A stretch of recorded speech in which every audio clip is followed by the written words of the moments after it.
So hello everyone, Vipin this side and आज की इस वीडियो में हम बात करने वाले हैं बैलेंस शीट के बारे में। जी हाँ दोस्तों, ये काफ़ी लोगों का प्रॉब्लम रहती है और काफ़ी लोगों का ये है कि बैलेंस शीट कैसे मैं रीड करूँ। तो दोस्तों आज मैं आपको आसान तरीका से मैं समझाऊंगा, एकदम देसी तरीके से मैं आपको समझाने की कोशिश करूँगा और मैं आशा करता हूँ कि आपको जो है एक एक चीज़ें मेरी जो समझाया गया वो समझ आएगी। ठीक है, तो आपको मैं बैलेंस शीट में आपको जो है रीड करके बताऊंगा कि कैसे किन किन चीज़ों को आपको जो है पढ़ना है। जो ज़्यादा इंपॉर्टेंट है वही चीज़ें मैं वहाँ पे दिखाऊंगा और वो चीज़ें को मैं आपको समझाऊंगा कि कैसे ये काम करती है। ठीक ना। तो दोस्तों इसके लिए मैं चलता हूँ अपने कंप्यूटर के स्क्रीन पे और आपको एक एक चीज़ों को मैं समझाता हूँ। तो दोस्तों सबसे पहले आपको जो है गूगल को ओपन कर लेना है। गूगल को ओपन करने के बाद एक वेबसाइट है askinner.com। ठीक ना। आपको इस पे चले जाना है तो कुछ इस ढंग का इंटरफेस आपको खुलेगा। ठीक ना। तो आप इस पे क्लिक कर लेना और यहाँ पे आप जिस भी स्टॉक को, जिस भी कंपनी को आप सर्च करना चाहते हो, ठीक ना, उस कंपनी को यहाँ पे सर्च कर लेना जिसका भी बैलेंस शीट आपको पढ़ना है उसको। ठीक ना। तो मैं यहाँ पे रिलायंस सर्च करता हूँ। ठीक ना। रिलायंस इंडस्ट्री। ठीक है, देखो आ गया, मुझे इसका बैलेंस शीट मुझे पढ़ना है। ठीक है, तो देखो यहाँ पे जो है बहुत सारा ऑप्शन दिख रहा है। रिलायंस इंडस्ट्री चार्ट, इसका एनालिसिस, उसके बाद फिर से ठीक ना सारा चीज़ यहाँ पे दिख रहा है। Profit loss, balance sheet, cash flow ratio. ठीक ना। तो हमें पढ़ना क्या है, बैलेंस शीट। तो एक यहाँ पे आप क्लिक करके जा सकते हो या फिर आप स्क्रॉल करोगे यहाँ से। ठीक ना, ऐसे करके, चाहे आप फ़ोन पे हो या लैपटॉप कंप्यूटर कहीं पे भी हो, कोई दिक्कत नहीं है, हर जगह एक ही चीज़ दिखा दीजिए। ठीक ना। तो ऐसे ही करके आप अपने फ़ोन में या कहीं पे भी जो है इस ढंग से चले जाना है। तो देखो यहाँ पे जो है बैलेंस शीट, बैलेंस शीट में पढ़ना क्या क्या चीज़ें है, जो इम्पोर्टेंट है वही चीज़ें मैं आपके सामने लाऊंगा, आपको बताऊंगा। ठीक ना। तो पहली चीज़ें है इक्विटी कैपिटल। तो दोस्तों मैं सबसे पहले जान लेता हूँ कि इक्विटी कैपिटल होता क्या है। दोस्तों किसी भी कंपनी की पूंजी का हिस्सा है जो उस कंपनी के स्वामित्व के बदले में शेयर धारकों को जारी शेयर द्वारा जुटाई जाती है, शेयरों द्वारा जुटाई जाती है। अब मैं इसको आसान तरीके से समझता हूँ। ठीक ना। ये तो होगी आपको एक लैंग्वेज में मैंने समझा दिया कि एक इक्विटी कैपिटल होता क्या है।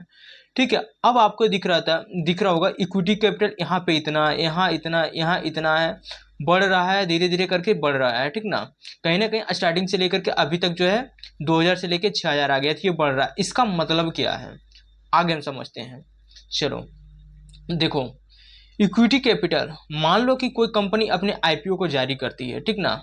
जैसे हम एक एग्जांपल ले रहे हैं, सो मान लो कि एक रिलायंस की कंपनी है। ठीक ना, ये अपनी आईपीओ को ला रही है, इसके पास टोटल 100 शेयर है। ठीक ना, 100 शेयर है, उसमें से जो है मान लो कि ये जो है मार्केट में 60 शेयर को जो है पब्लिक किया, यानी कि आईपीओ 60 शेयर के ऊपर लाया है। उसकी प्राइस अगर 1 रुपया है, एक एग्जांपल ले रहा हूं मैं कि 1 रुपया उसकी प्राइस रखा है। ठीक ना, कंपनी 1 रुपया प्राइस रखा है और जो है 60 शेयर जो है मार्केट में लाया है और 40 शेयर जो है अपने पास रखा है। ठीक है, कुछ दिन कंपनी चला, उसके बाद जो है कंपनी के ऊपर कुछ प्रॉब्लम आ गया, कुछ भी हुआ, अब मुझे नहीं पता, कुछ हुआ, मान लो कि जो है 40 शेयर रखा था कंपनी ने, फिर जो है उसको जो है मार्केट में 10 शेयर को ला दिया। ठीक है, आप समझ रहे हैं कि पहले मार्केट में 60 शेयर लाया था, फिर मार्केट में 10 शेयर, फिर अब जो रखा था फिर उसको जो है मार्केट में ला दिया। अब कंपनी के पास कितना बचा, आपका 30 बचा है। फिर कुछ टाइम के बाद उसको लगा कि नहीं मुझे और लाना चाहिए। ठीक ना, फिर आईपीओ के तौर पे फिर जो है वो अपना 10 शेयर फिर लाया, फिर 20 बचा। तो इस ढंग से जो है कंपनी जो है, जो भी कंपनी है जैसे रिलायंस ही है, तो अपनी मतलब शेयर को जो है धीरे धीरे टाइम पे मार्केट में ला रही है। ठीक ना। अब इसका मतलब हम समझते हैं कि जैसे देखो यहाँ पे 2013 में इतना था, 2014 में इतना था, 15 में इतना, 16 इतना बढ़ते गया है। ये जो है इक्विटी कैपिटल कितना ना रहना चाहिए, सबसे सिंपल तरीका अब मैं आपको बताता हूँ समझने के लिए।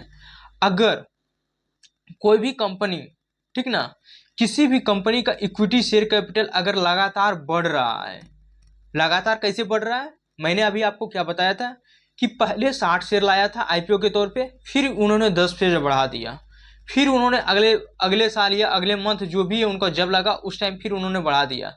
तो इस ढंग से आप देख सकते हो कि यहाँ पे जो है इक्विटी कैपिटल में पहले 2936 था, फिर वहाँ पे जो है 2940 हो गया, फिर 2943 हो गया, 2948, धीरे धीरे करके जो है आईपीओ के तौर पे ये देखो बढ़ते जा रहा है। लास्ट में 2024 में 6766 है। तो कहीं ना कहीं इससे क्या संकेत मिलता है कि कंपनी के अंदर में जो है भरोसा नहीं है, कंपनी का जो ऑनर है उसको खुद के आईपीओ के ऊपर भरोसा नहीं, कंपनी के ऊपर उसका फंडामेंटल, उसका जो आपका ये क्या बोलता है प्रमोटर होल्डर जो है उसके ऊपर भरोसा नहीं है, वो होल्डिंग नहीं कर पा रहे हैं, तभी तो ये बढ़ रहा है, तभी तो।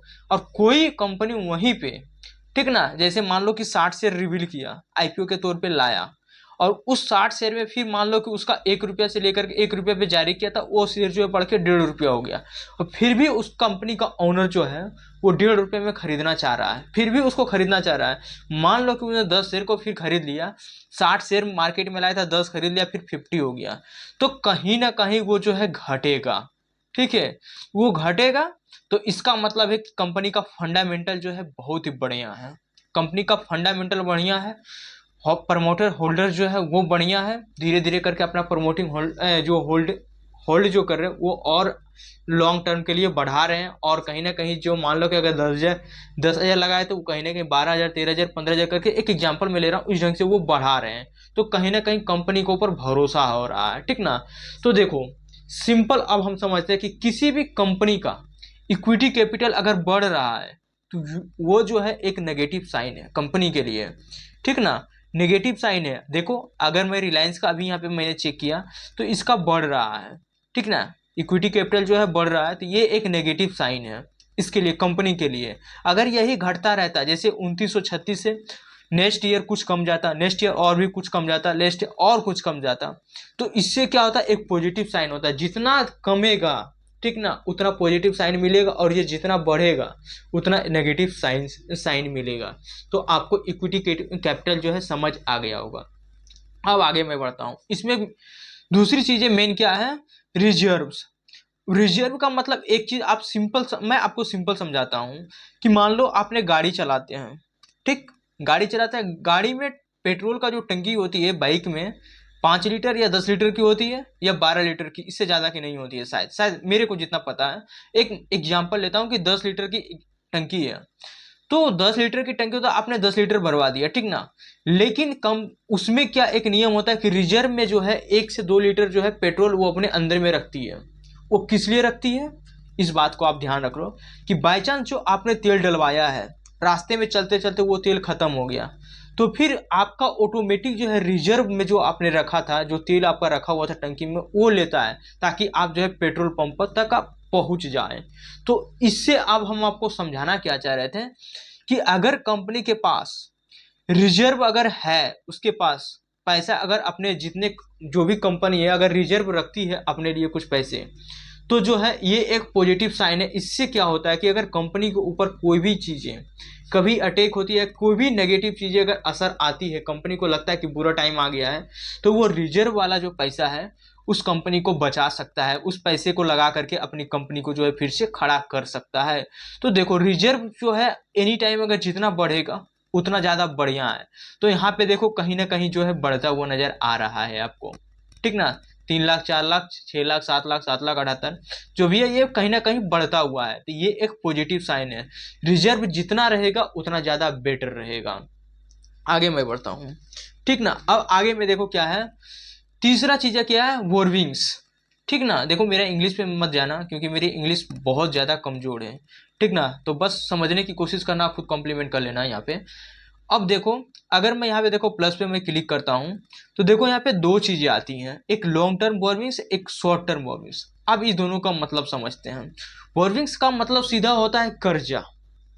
कर्जा समझ रहे हो कितना खतरनाक चीज होता है। अगर मान लो कि मैं देसी तरीके से आपको देखो समझाने की कोशिश कर रहा हूं, कर्जा, मान लो कि आपने 10,000 रुपये कर्जा लिया है, तो कहीं ना कहीं आप चक्रवृद्धि ब्याज उस पर लगेगा। कर्जा तो चक्रवृद्धि क्योंकि बैंक से अगर आप लेते हो तो उसमें क्या होता है, मान लो कि 6 महीने साल भर के लिए अगर लेते हो तो आपको चक्रवृद्धि ब्याज के अनुसार देना पड़ता है। चक्रवृद्धि ब्याज CI जिसको बोलते हैं, उसे कैसे देना पड़ता है आइए हम आपको समझाते हैं एक सिंपल तरीके से।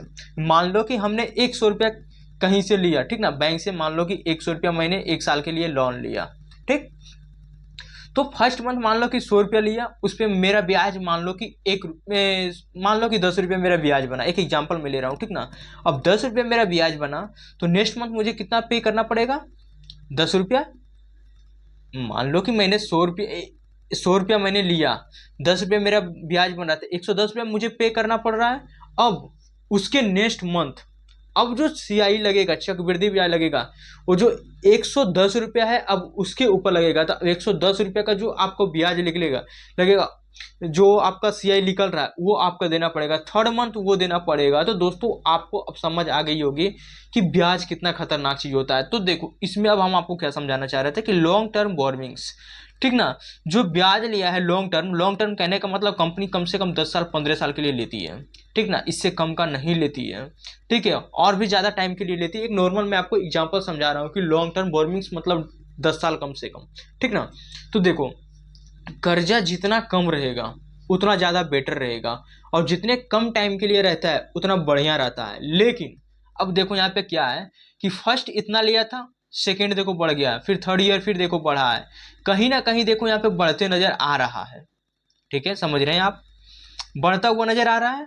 और दोस्तों अगर ये बढ़ता हुआ नजर आ रहा है तो ये एक नेगेटिव साइन है, और जितना कम रहेगा उतना ज़्यादा बेटर रहता है, ठीक है। मैं रिलायंस को गलत नहीं बोल रहा हूँ, मैं बस आपको बैलेंस शीट को पढ़ना मैं समझा रहा हूँ कि इस ढंग से जो है इसको मैं बैलेंस शीट को जो है रीड कर सकता हूँ, उस कंपनी के बारे में सारी चीज़ें मैं जान सकता हूँ, ठीक ना। मैं गलत यहाँ पे कोई चीज़ों को नहीं बोल रहा हूँ, बस मैं आपको समझाना चाह रहा हूँ कि कहीं से भी अगर कर्जा अगर ज़्यादा लॉन्ग टर्म के लिए लेते हो तो वो कितना नुकसान होता है खुद आप दिमाग लगा लो। तो यहाँ पे देख सकते हो कि लॉन्ग टर्म के लिए कितना यहाँ पे कर्जा लिया गया है।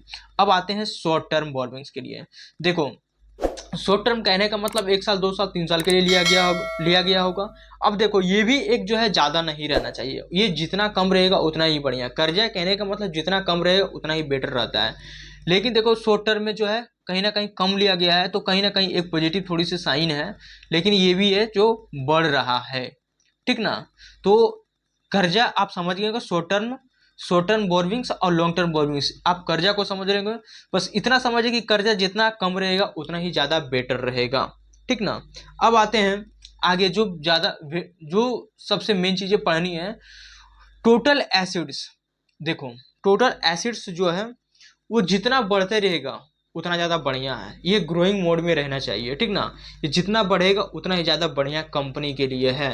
तो दोस्तों मैं आपको यही बताना चाह रहा था कि बैलेंस शीट में जो है टोटल 3 से 4 चीज़ें पढ़ना बहुत ही ज़्यादा ज़रूरी है। अगर ये चीज़ों को जान लेते हो तो आप कंपनी के बारे में लगभग चीज़ें जान लेते हो।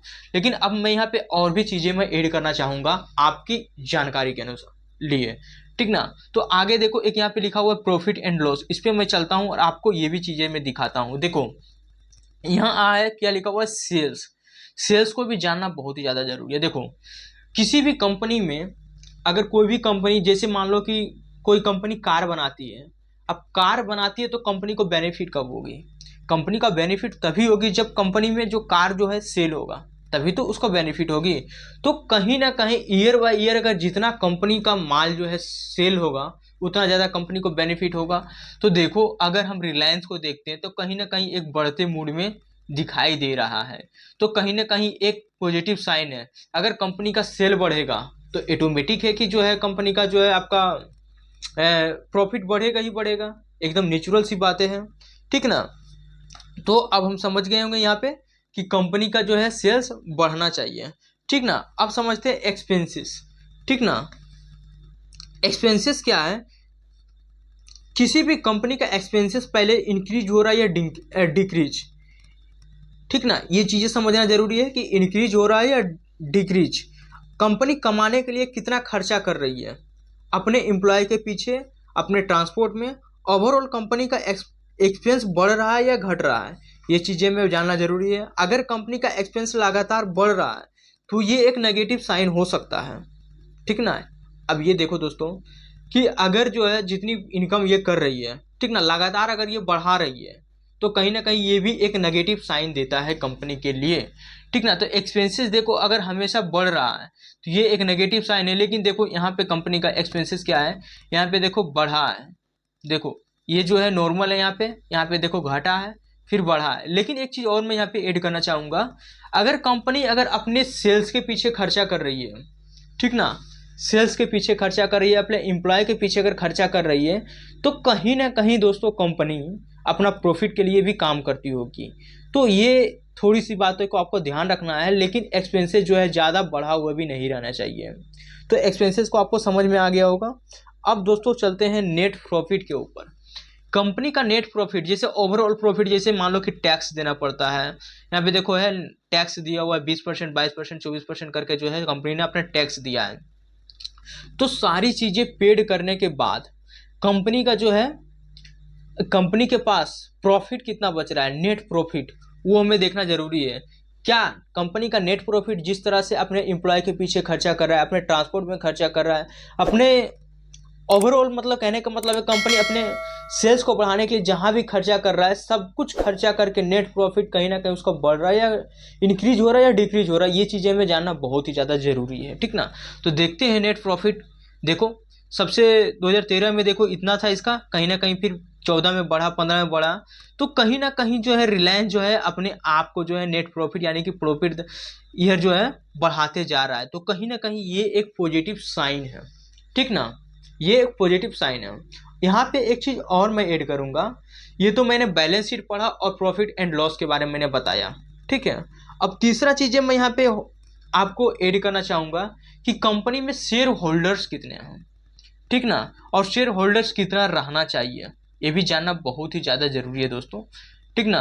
तभी तो, क्योंकि देखो बैलेंस शीट पढ़ने से सिर्फ नहीं होगी, अगर अगर बैलेंस शीट के साथ में अगर हम उसकी सारी चीज़ें थोड़ा थोड़ा अगर जानते हैं तो बैलेंस शीट मेरा अच्छे से मैं पढ़ पाऊंगा, अच्छे से कंपनी का ओवरऑल मैं स्ट्रक्चर में जान पाऊंगा, ठीक ना।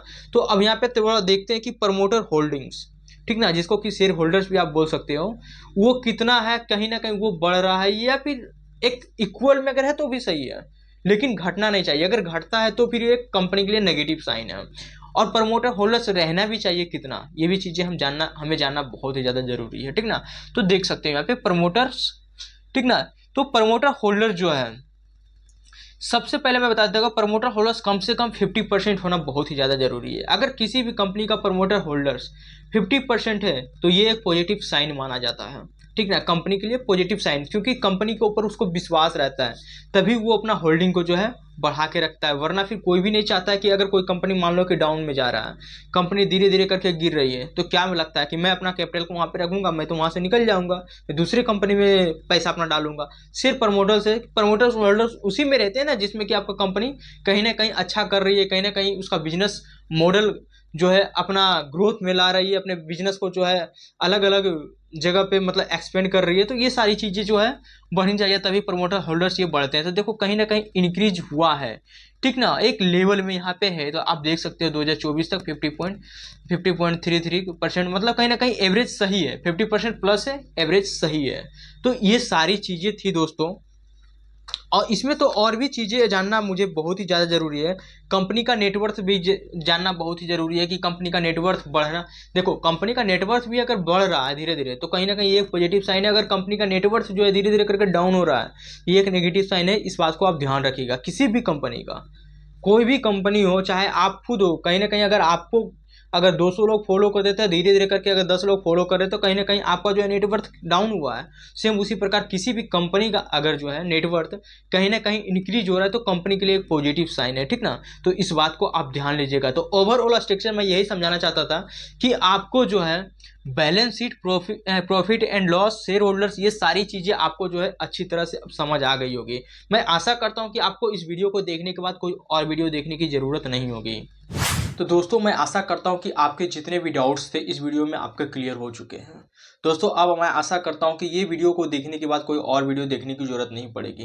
दोस्तों अगर और भी गहराई से अगर आपको जानना है तो आप मुझे कमेंट जरूर कीजिएगा। मैं उस कमेंट को रीड करने के बाद मैं जो है पूरी बैलेंस शीट में एक एक लाइन जो है, जो जो चीज़ें दिया है, मैं फुल वीडियो में उसके लिए बना दूंगा, ठीक ना। इसमें मेरे कोई दिक्कत नहीं है, लेकिन बैलेंस शीट में जो चीज़ें ज़रूरत थी मैं वही चीज़ें के लेकर के जो है वीडियो बनाया।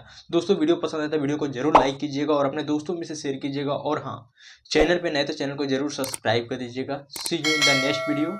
हैशटैग कुछ बड़ा करते हैं।